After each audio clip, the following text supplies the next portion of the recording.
Housing TV Africa, your first in housing development broadcasting.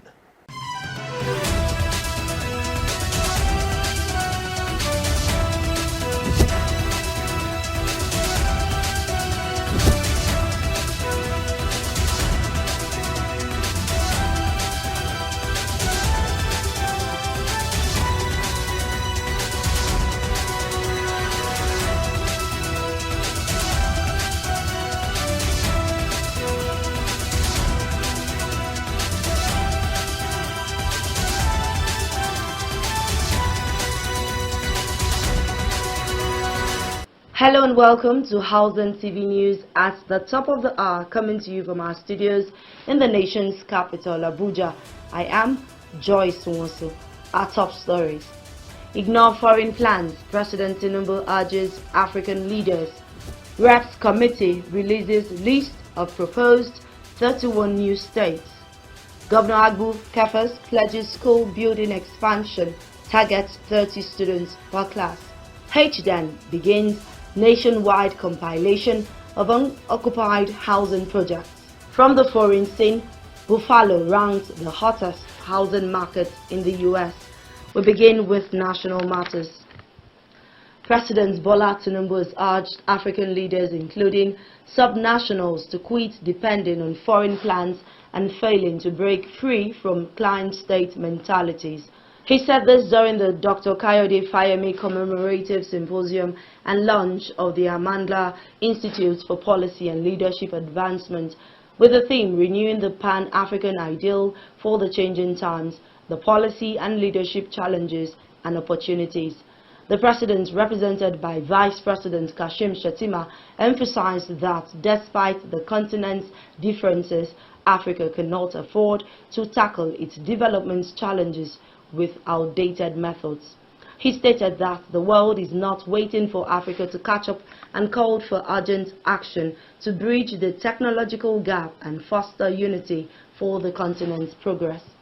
Tinubu urged Amandla to sell Africa to the world as a continent that seeks collaboration and not patronage, stating that the institute must become a command center for the continent, turning thinkers into doers, policies into progress, and Pan-African ideals into lived realities.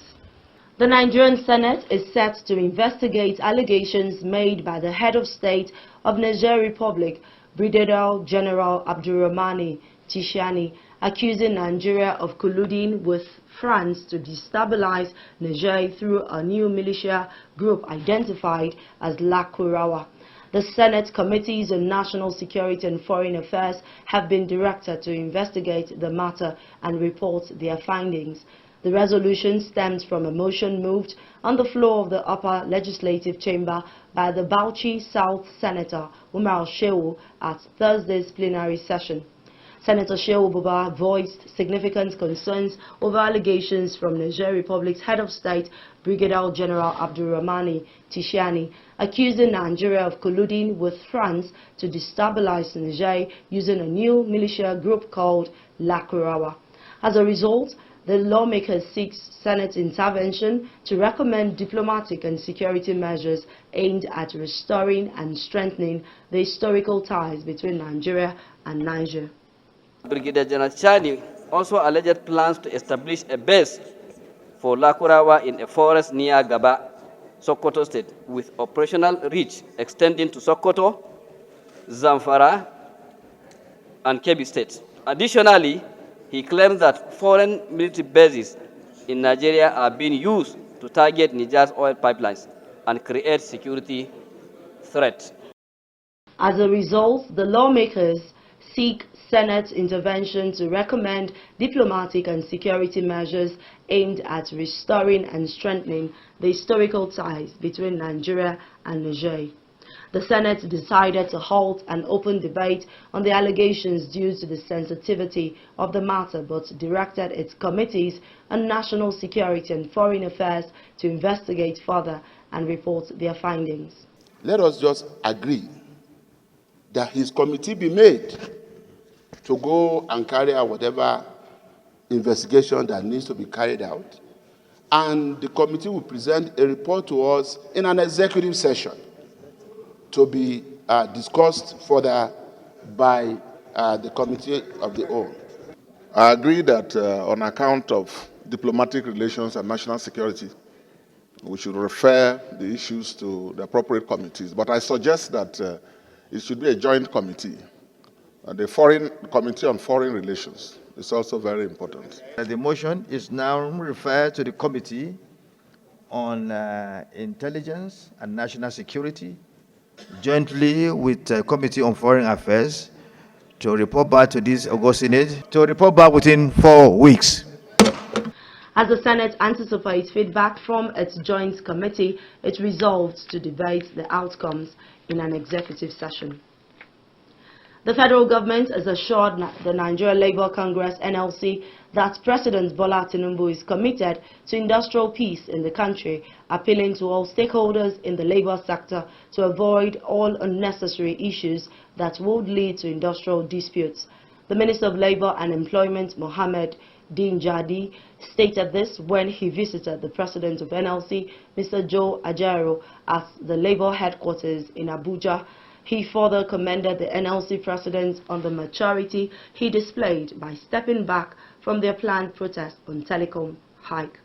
He, however, reaffirmed the commitment of the Tinubu administration to a robust relationship between labor and employers, both in the public and private sectors.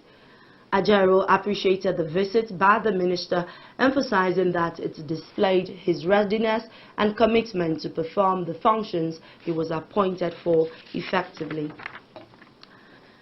In a desperate move to stem incessant cases of gas explosion in the country, the Nigerian House of Representatives has called on the Standards Organization of Nigeria and the Nigeria Customs to ensure that only standard and unexpired gas and kits gets into the country. The motion was sponsored by Honorable Adiremi Oseni at plenary following incidents of gas explosions which have claimed many lives, injured many, and properties worth billions of naira lost. The lawmaker blamed the occurrence on the influx of expired cylinders and gas kits which made their way into the markets due to the negligence of personnel of the Standards Organization of Nigeria (SON) and the customs services at the nation's ports and borders. Honorable Seni, however, called on the National Orientation Agency to carry out more sensitization programs on the danger of buying substandard products and other relevant agencies to create more awareness that will arrest the situation. Adiremi Oseni, I am representing the good people of Ido Ibarakwa Isfera constituency. I am from Oyo State. Mr. Speaker, I rise this morning on this motion of urgent public importance on the urgent need for government intervention to stem the tides of incessant gas explosion in Nigeria. The House notes that it is the responsibility of the government to protect the lives of the citizens and to as much as practicable regulate the affairs of the citizens through laws and guidelines. Also note that the ugly incidents of gas explosion in various cities of the country with the attendant loss of lives, injuries to persons, and loss of properties have continued to be unabated despite these calls for urgent actions.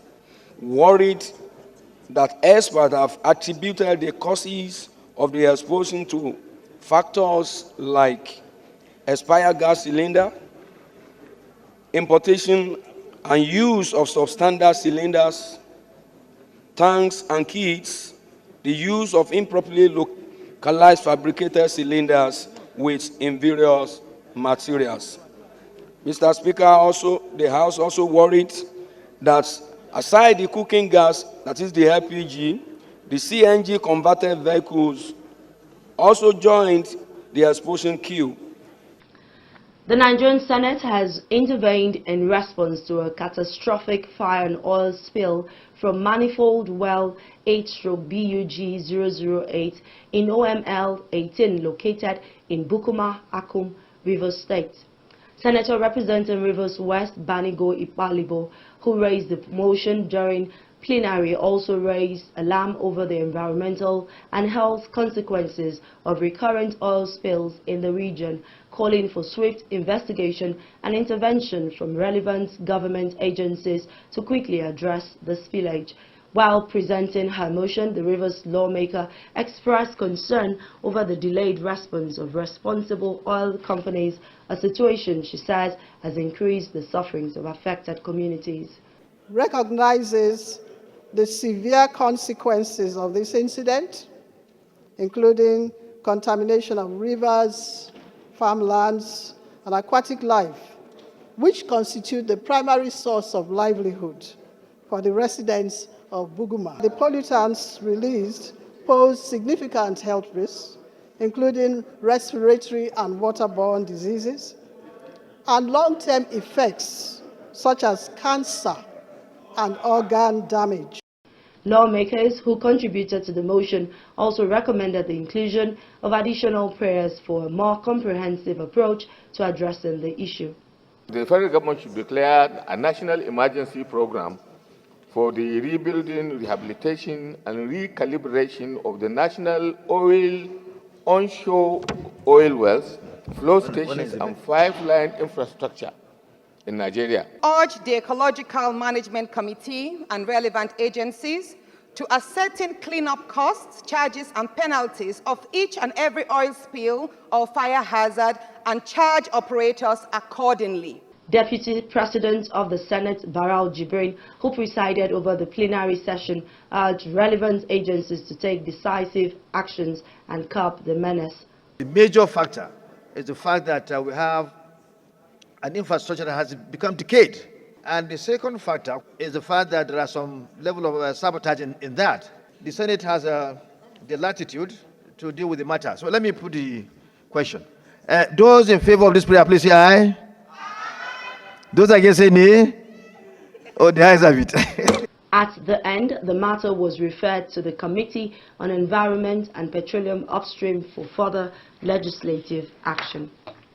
In a move to enhance the education sector, the Governor of Taraba State, Dr. Agbu Kefas, has announced plans to commence the rebuilding of schools, starting with Government Day Secondary School, GDSS, Hawaii Miles 6 in Jalingo. The governor made this declaration during an unscheduled visit to the school where he inspected facilities and engaged with teachers. He emphasized the need to restructure GDSS Hawaii into 5 separate schools and implement a class size policy of 30 students per classroom for improved learning conditions. Speaking on the visit, the Commissioner for Education, Dr. Augustina Godwin, disclosed that youths trained by the hydrofoam brick making company and contractors handling the school remodeling project are set to begin rebuilding the government schools across the 16 local government areas. We want to know how many students are in schools. That's why I asked you to get those records from all the principals. So that if we are building new classrooms, we will build the classroom making projection like this school now. We're going to divide this school into 4 or 5 or 6.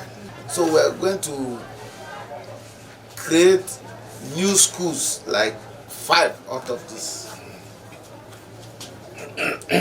Because in a very conducive learning environment, you can't have more than 30 students in the class. If you want, because the teacher must know the students, for easier at least 30 students in the class, so that the teacher himself will be able to know the names of the students. All that His Excellency has put in place for rebuilding the schools will all be put on the table and we start work, because His Excellency has already gotten an architect who has designed the way all schools in Taraba will look like. The designs are in 3 categories. There is category A, B, and C, depending on the population of a particular place. So right now, all those who have helped us to train our youth with the hydrophone bond brick making machines, they are on ground, they are ready, they have submitted their proposal. And so with the youth, Taraba youth that were trained in Diorenu for the bond brick making, all of them now together with all the contractors will now put head together with the Ministry of Education supervising all the work to ensure a smooth takeoff of the rebuilding of schools. She further revealed that the ministry has collected data on primary school teachers and students and is currently gathering information on secondary schools to facilitate better planning and implementation. For food security, the Deputy President of the Senate, Senator Jibrin Barau, has packaged 2.79 billion naira loan scheme for farmers across the 186 local government area councils in the 7 states of the Northwest Zone. The loan, as explained by Senator Barau to journalists covering the Senate on Thursday, aims at raising 558 young farmers millionaires across the 7 states on the basis of 69 from Kaduna State, 132 from Kano, 63 from Kebbi, 102 from Katsina, 81 from Jigawa, 69 from Sokoto, and 42 from Zamfara.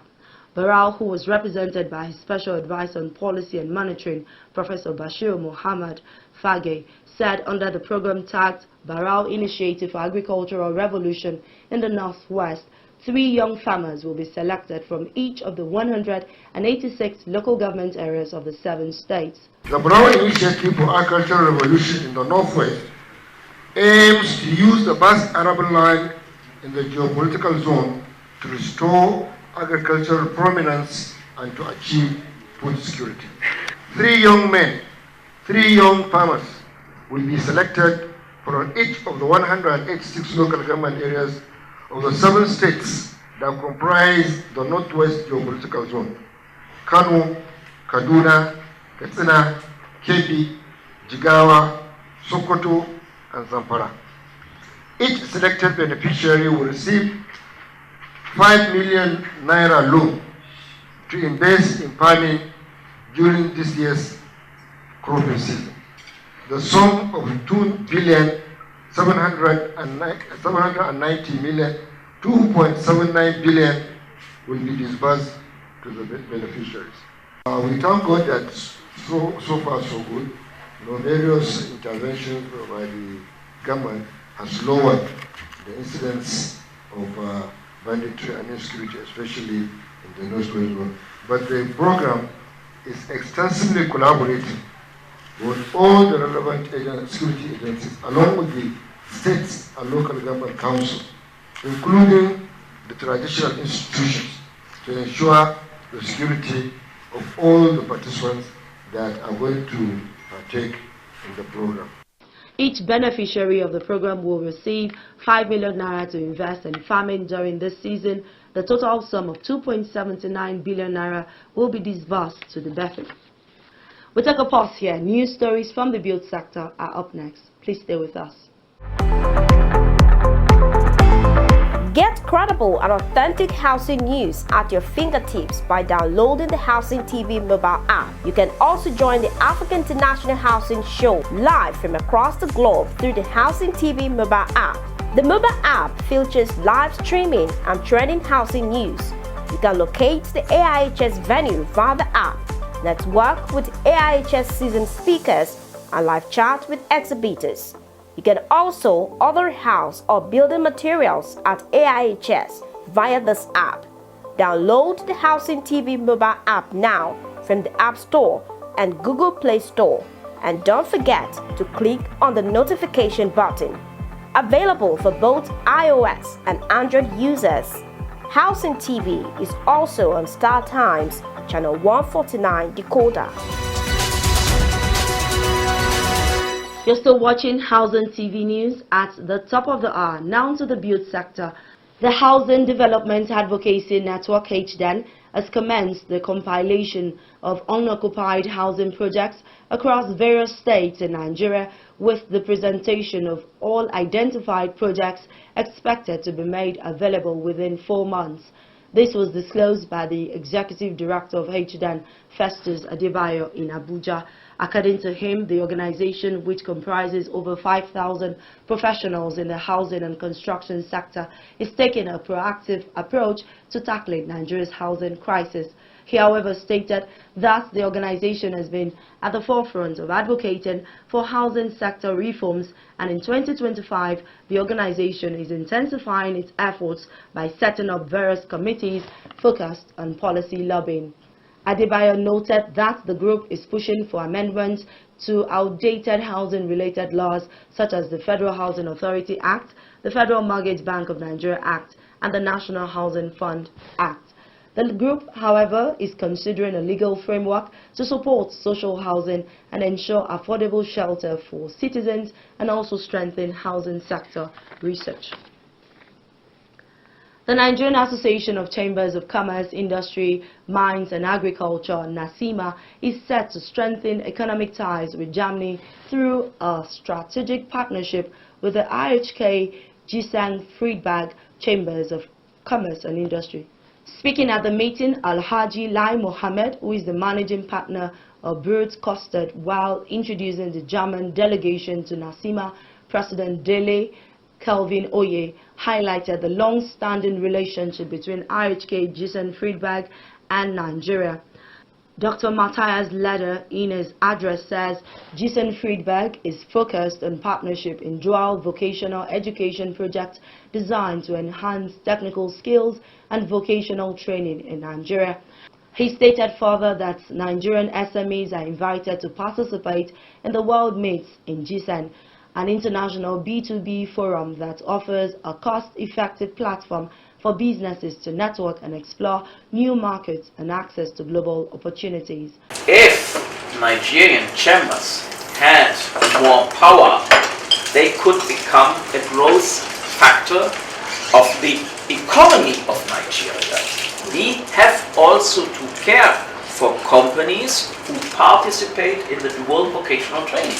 It would be really fantastic if we firstly could welcome a lot of Nigerian small and medium-sized companies at the World Meets in Gießen, and secondly, if the project of enriching the legal entitlement of the chambers. On his part, Deloye says SMEs are the backbone of Nigeria's economy, stating that the collaboration between the two organizations will drive innovation, boost job creation, and open doors for investments. Manufacturing, processing, creative industries, all forms of economic activities. We tend to put it into chamber to chamber. So what we are starting here may look small in nature. There's going to be a mustard seed that will grow and become a major catalyst for investment in Nigeria and Germany. So this is the main reason. And most importantly, we also want to cut market access. Instead of going through China to Germany, we want to have a direct business relationship driving the market of our various solid channels and agricultural products. Discussions are still ongoing between both parties to deepen trade relations and foster enterprise developments. The House of Representatives on Thursday called on the federal government to halt the divestment of oil assets by Shell and Total Energies in Nigeria until their outstanding environmental and social liabilities in the Niger Delta are addressed. The resolution followed the adoption of an urgent public importance sponsored by Honorable Kingsley Chinda, who highlighted concerns over the environmental devastation caused by oil exploration in the region. Chinda noted that independent assessments, including reports from the United Nations Environmental Programme, UNEP, and the Bayelsa State Oil and Environment Commission, had documented severe consequences, including contaminated water, infertile soil, biodiversity loss, and public health crisis in the Niger Delta region. To urge the federal government to immediately halt all divestment processes by Shell, Total Energies, and other IOCs until their historical environmental and social liabilities are addressed, and ensure that no divestment proceeds without transparent consultations with the Niger Delta communities and state governments. Mandate the Upstream Commission to enforce compliance with the PIA and reject divestment applications that fail to meet the highest standards of corporate accountability, and conduct detailed assessment of new operators' financial, technical, and environmental capacities before granting approval. We need to be setting aside every year from whatever is their operational cost for maintenance to be set aside every year, so that it will be like a retention, just like contractual agreement. When you do a contract, when you are leaving after 6 months, had it been we have that in place as we speak, there probably may not be any need for us today. That when they divest, if they leave this country, whatever they have sold, the value, if it is 20% of that value, supposed to be set aside to restore the environment where they are living. So this motion will not only give us the opportunity to address those problems that they affect our people, but it will also help us to look back into the existing legal frameworks to see how we can now bring into permanent statutory legal provisions to address some of these fundamental things that probably, like Isiaka has mentioned, were actually overlooked in the course of the promulgation of the PIA. This motion say aye. Those against say nay. The ayes have it. This motion refers to Committee on Host Community, Committee on Environment, Committee on Petroleum Resources Upstream, and Committee on Legislative Compliance. The House of Representatives have urged the federal government to declare a state of emergency on the proliferation of fake and substandard goods, drugs and food across the country, which poses threats to public health, national security and economic stability. Honorable Mukhtar Shagaya made the call on Thursday while debating a motion of urgent public importance he sponsored at plenary. Honorable Shagaya noted that Nigeria suffers economic losses of approximately 15 trillion naira annually due to counterfeit and substandard goods. He says NAFDAC recently seized counterfeit food and pharmaceutical products worth over 5 billion naira in a raid at the cemetery market in Aba, Abia State, highlighting the widespread nature of the menace. The House notes the alarming increase in the production, importation, distribution of fake and substandard goods, drugs and food and beverages across Nigeria, which poses significant threats to public health, national security, and economic stability. The House also notes that the World Health Organization, WHO, and the National Agency for Food and Drug Administration Chief Whip, and Control, please approach the chair. Chief Whip. NAFDAC, have recently warned that Nigeria is one of the most affected countries in the world by counterfeit medicines, contributing to thousands of avoidable deaths annually. The House is aware that NAFDAC recently seized counterfeit food and pharmaceutical products worth over 5 billion naira in a raid at the cemetery market in Aba, Abia State, highlighting the widespread nature of this menace. The House also urged the federal government to strengthen the capacity of the regulatory agencies to providing adequate funding, modern equipment, and advanced technology for the effective surveillance, detection, and enforcement of fake products into the country. The House of Representatives Committee on Constitution Review on Thursday released a list of 31 new state legislative proposals across the 6 geopolitical zones of the country.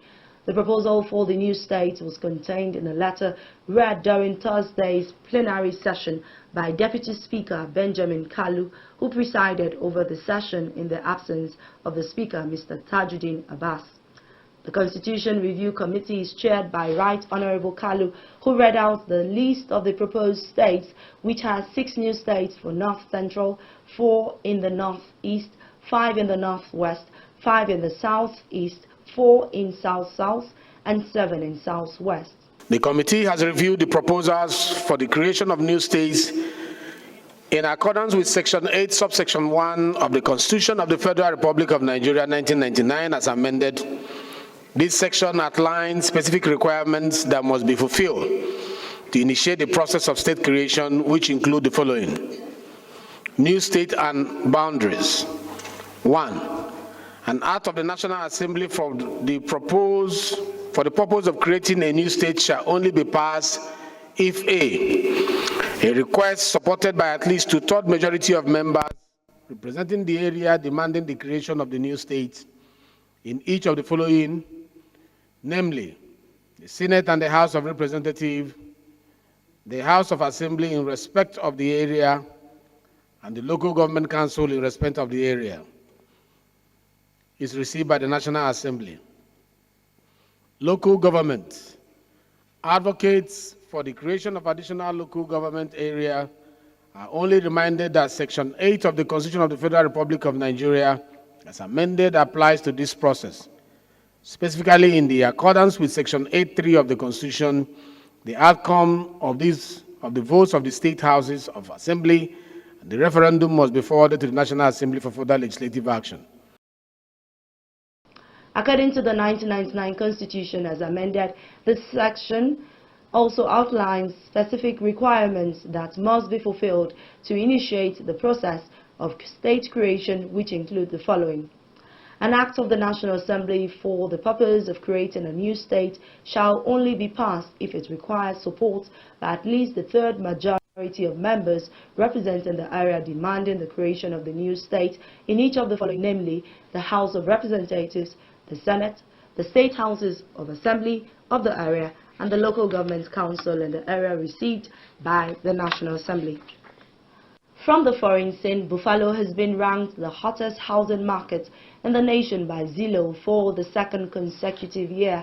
This news comes to the local real estate agents Caroline Conway, who have witnessed the Queen City's market thrive. Conway further stated that the major contributing factor to Buffalo's top ranking is the relative affordability of homes compared to other areas in New York and bigger cities like Chicago, Los Angeles, and Florida. However, the amount of new businesses and restaurants in the area has completely boomed in the past 4 years, which is a great thing for Buffalo, and it is one of the things that makes it so attractive.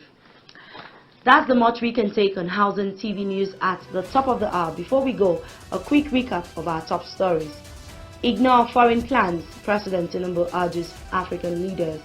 Reps Committee releases list of proposed 31 new states.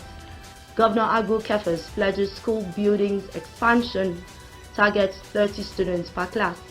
HDAN begins nationwide compilation of unoccupied housing projects. From the foreign scene, Buffalo ranks the hottest housing market in the U.S. For more news in the housing sector, subscribe to Housing TV News on YouTube and follow Housing TV on all social media platforms. Download the Housing TV mobile app on Google Play Store and Apple Store. I'm Joyce Nwosu. Bye for now.